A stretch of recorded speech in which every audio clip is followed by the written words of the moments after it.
दोस्तों, international monetary fund में भारत ने बड़ा कांड कर दिया है और आईएमएफ को खरी खोटी भारत के प्रतिनिधि की तरफ से सुनाई गई। इतना ही नहीं, पाकिस्तान को ग्रे लिस्ट में अब डाला जाए, इसके लिए भारत ने एक चाणक्य नीति अपनाई है। इसके अलावा हमारी दूसरी खबर तुर्की से जुड़ी हुई है। इंडिगो और तुर्की की एयरलाइन के बीच जो समझौता है वो अगले हफ्ते खत्म हो जाएगा और भारत सरकार इसको रिन्यू करेगी या नहीं, इस पर इंडिगो का बड़ा स्टेटमेंट सामने आया, जो कि अगेन टर्किश एयरलाइन के लिए एक बड़ा झटका है। साथ ही भारत और पाकिस्तान के बीच हुए कॉन्फ्लिक्ट में तुर्की के कितने बड़े ड्रोन को नुकसान पहुंचा, इस पर भी एक नई रिपोर्ट सामने आई है। इन सभी खबरों के बारे में इस वीडियो में डिटेल में बात करेंगे। अगर आपको हमारी ये कवरेज पसंद आ रही हो तो हमें सपोर्ट करने के लिए नीचे दिए गए सब्सक्राइब बटन को प्रेस कर बेल आइकन को दबा ले। आपका एक सब्सक्राइब हमारे लिए मोटिवेशन का काम करता है। तो चलिए शुरू करते हैं इस वीडियो को। FATF यानी फाइनेंशियल एक्शन टास्क फोर्स और उसमें पाकिस्तान को फिर से ग्रे लिस्ट में डालने की भारत की तैयारी तेज हो गई है। FATF एक अंतर्राष्ट्रीय संस्था है जिसका मकसद है मनी लॉन्ड्रिंग यानी अवैध धन को वैध बनाने और आतंकवाद की फंडिंग को रोकना।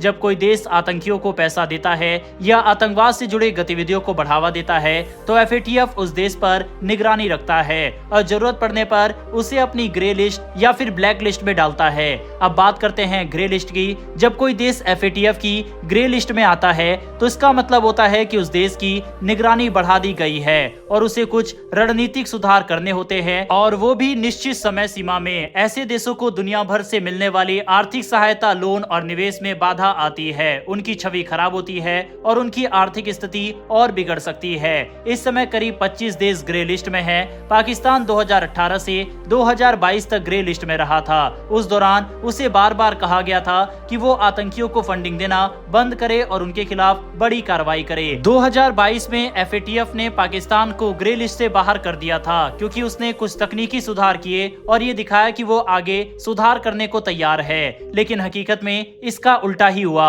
अब भारत ने तय किया है कि वह आने वाले FATF बैठक में पाकिस्तान को दोबारा ग्रे लिस्ट में डालने की मांग करेगा। एक शीर्ष सरकारी सूत्र के अनुसार भारत का कहना है कि पाकिस्तान ने आतंकवाद के खिलाफ ठोस कार्रवाई नहीं की है और वह अब भी सीमा पार आतंकवाद को बढ़ावा देता है। यही नहीं, भारत ने यह भी कहा कि IMF और वर्ल्ड बैंक से पाकिस्तान को मिलने वाले लोन का गलत इस्तेमाल किया जा रहा है। आपको बता दें, हाल ही में IMF यानी अंतर्राष्ट्रीय मुद्रा कोष ने पाकिस्तान को $1 बिलियन का कर्ज दिया है। यह कर्ज एक लंबे कार्यक्रम के तहत दिया गया, लेकिन इसके साथ IMF ने पाकिस्तान पर 11 नई शर्तें भी लगाई है। भारत ने IMF से कहा है कि ये पैसा पाकिस्तान हथियार खरीदने और आतंकवादियों को फंड देने में इस्तेमाल करता है। रक्षा मंत्री राजनाथ सिंह ने भी कहा था कि IMF की मदद पाकिस्तान को आतंकवाद के लिए अप्रत्यक्ष फंडिंग के बराबर है।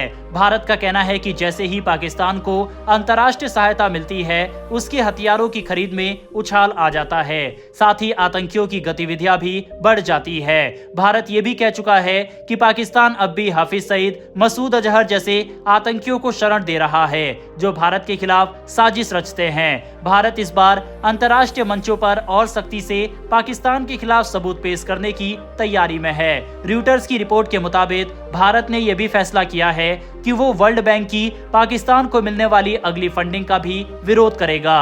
भारत का मानना है कि जब तक पाकिस्तान आतंकवाद को पूरी तरह खत्म नहीं करता, तब तक उसे कोई आर्थिक सहायता नहीं दी जानी चाहिए। भारत सिर्फ FATF में ही नहीं बल्कि बाकी अंतर्राष्ट्रीय संस्थाओं जैसे IMF, वर्ल्ड बैंक, G20 आदि में भी पाकिस्तान के खिलाफ मजबूत केस बना रहा है। भारत का मकसद साफ है, जो देश आतंक का समर्थन करता है उसे अंतर्राष्ट्रीय मंचों से आर्थिक मदद नहीं मिलनी चाहिए। इसको लेकर भारत की तरफ से न सिर्फ सबूत अब इन मंचों को प्रोवाइड करवाए जाएंगे, बल्कि भारत के प्रतिनिधि अलग अलग देश में जाकर पाकिस्तान के आतंकवादी गतिविधियों को एक्सपोज भी करेंगे, जिससे इन संगठनों में भारत को समर्थन मिले और पाकिस्तान को मदद ना मिले। ये पाकिस्तान के लिए एक बड़ी आर्थिक चोट होने वाली है।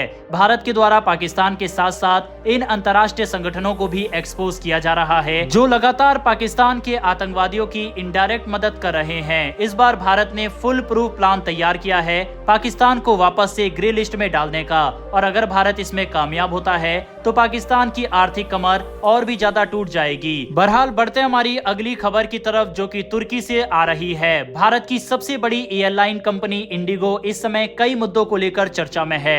फिर चाहे रिकॉर्ड तोड़ उसकी कमाई हो या फिर टर्किश एयरलाइन के साथ उसकी डील, इंडिगो इस समय तुर्की की कंपनी टर्किश एयरलाइन से 2 बड़े हवाई जहाज बोइंग 777 किराए पर लेकर चला रही है। वहीं इन जहाजों की मदद से इंडिगो भारत से सीधे इस्तांबुल तक फ्लाइट चला रही है। सिर्फ इतना ही नहीं, इस्तांबुल के बाद लोग वहीं से यूरोप और यूएसए जैसे देशों के लिए भी कनेक्टिंग फ्लाइट ले सकते हैं। यानी कि ये एक तरह का कोड शेयर समझौता है जिसमें 2 एयरलाइन मिलकर एक दूसरे की फ्लाइट में यात्रियों को सुविधा देती है। लेकिन अब इस डील को लेकर कुछ सवाल खड़े हो रहे हैं। दरअसल भारत और तुर्की के बीच हाल ही में कुछ डिप्लोमेटिक टेंशन सामने आए हैं, जिसकी वजह से 15 मई को भारत के bureau of civil aviation security यानी BCAS ने एक तुर्की कंपनी Celebi airport service India private limited की सुरक्षा मंजूरी रद्द कर दी है। BCAS ने ऐसा राष्ट्रीय सुरक्षा को देखते हुए किया है। इसी के चलते अब सवाल उठने लगा है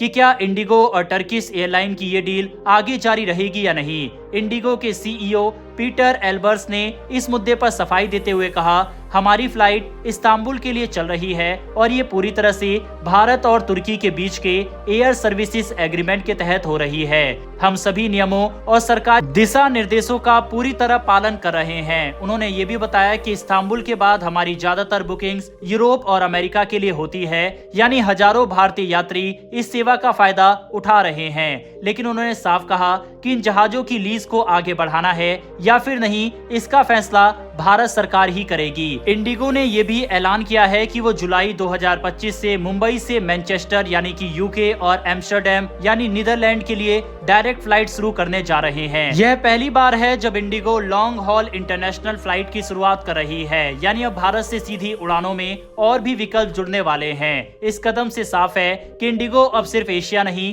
बल्कि यूरोप और अमेरिका जैसे मार्केट में भी अपनी पकड़ मजबूत करना चाहते हैं। अब असली सवाल यह है कि क्या भारत सरकार तुर्की से किराए पर लिए गए बोइंग 777 की लीज को आगे बढ़ाने देगी या फिर सुरक्षा कारणों से इस डील को खत्म किया जाएगा, क्योंकि फैसला सरकार को लेना है और उसमें राष्ट्रीय सुरक्षा, विदेश नीति और व्यापारिक हित तीनों का संतुलन बनाना होगा। वहीं भारत के द्वारा चलाए गए बॉयकॉट तुर्की ट्रेंड से भी तुर्की को काफी नुकसान हुआ है। भारतीय पर्यटकों के बायकॉट तुर्की ट्रेंड की वजह से 4,290 करोड़ का नुकसान तुर्की को हुआ है। इसके अलावा 2500 से 3000 करोड़ के सेब के आयात पर भी तुर्की को डायरेक्ट असर पड़ रहा है। तुर्की की कंपनी सेल्बी को बैन करने से उनके शेयर 20% गिर गए। तुर्की की ड्रोन इंडस्ट्री को भी भारत ने बड़ा नुकसान पहुंचाया है और उसकी पूरी हाइप को भारत ने खत्म कर दिया। और खबरों की माने कई बड़े तुर्की के ड्रोन भी भारत पाकिस्तान कॉन्फ्लिक्ट में नुकसान पहुंचे हैं। कुल मिलाकर पाकिस्तान के साथ देने की तुर्की को भारी कीमत चुकानी पड़ रही है। फिलहाल दोस्तों इस वीडियो में इतना ही, लेकिन आपके हिसाब से इंडिगो का जो समझौता है टर्किश एयरलाइन के साथ, उसे रद्द कर देना चाहिए या फिर नहीं, इस पर अपनी राय कमेंट बॉक्स में लिखकर बताइएगा। अगर आपने इस वीडियो को यहाँ तक देखा है तो वीडियो को लाइक करके हमारी आने वाली डेली ऐसी वीडियो के लिए नीचे दिए गए सब्सक्राइब बटन को प्रेस कर बेल आइकन को जरूर दबा ले। फिर मिलेंगे ऐसी एक नई वीडियो के साथ। धन्यवाद। जय हिंद, जय भारत।